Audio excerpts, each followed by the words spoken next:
Now to a story that harks back to a time on the Gold Coast when the most controversial people on the tourist strip were the meter maids. In 1972, the 16-storey Iluka building was a sign of things to come. But after more than 40 years, a new wave of development has caught up with the iconic high-rise. And as Tom Forbes reports, the demolition crews have moved in. It's a shell of its former self.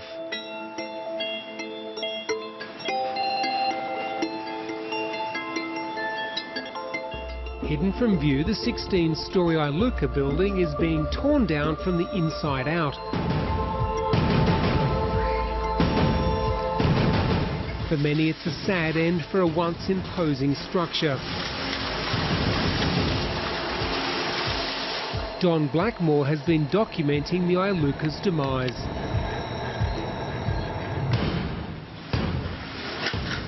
I've just got this fascination with the building. I think because of all the memories attached to it, all the people that came through it. Built in 1972, it was the first beachfront high-rise in Surfers Paradise.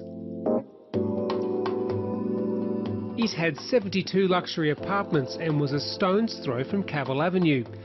Don Blackmore started working as a wine waiter in the resort's ground floor music hall 30 years ago.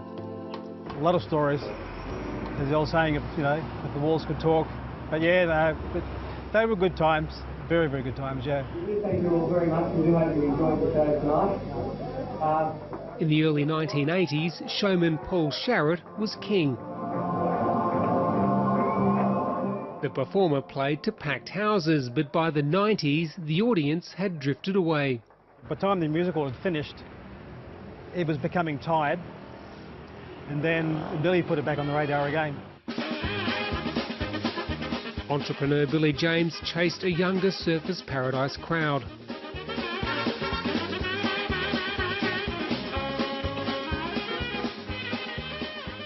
A quick facelift and the music hall was converted into the famous Billy's Beach House.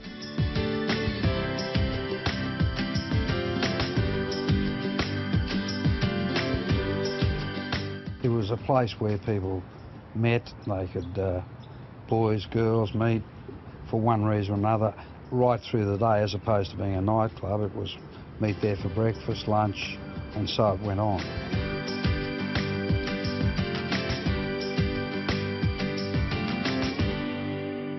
But all good things come to an end.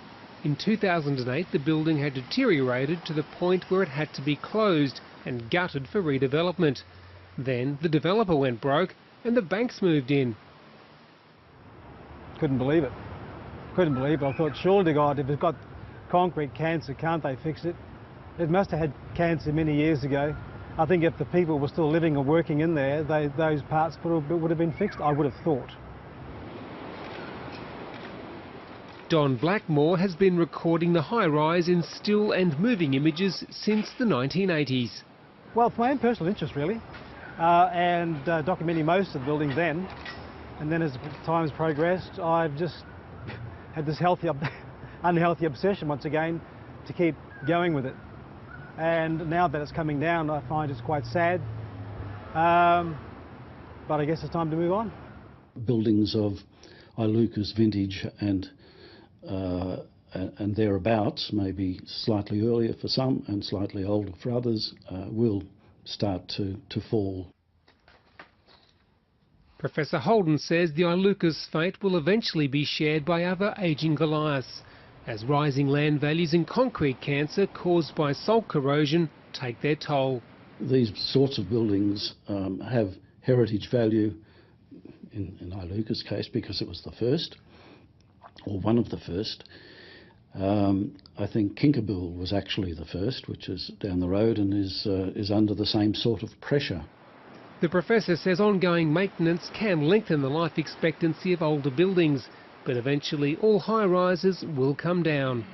So a few $1 million to demolish, another few tens of millions to buy the site, and the economics of the circumstance starts to suggest that buildings are going to come down in order for bigger and better use to take place.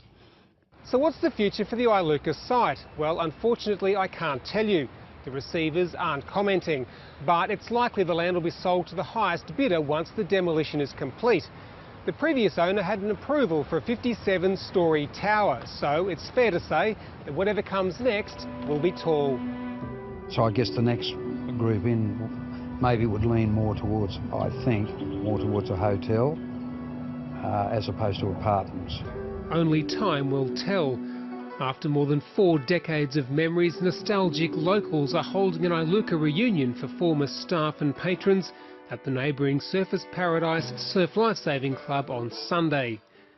Don Blackmore now works as an undertaker and says while he understands the building's time has passed, it's important to say goodbye. It's iconic from of the Gold Coast, and that's what people. I mean, there's hundreds of people are very sad to see it go. You've only got to go onto the Facebook page, and it's just, I can't explain it. It's just very, very sad.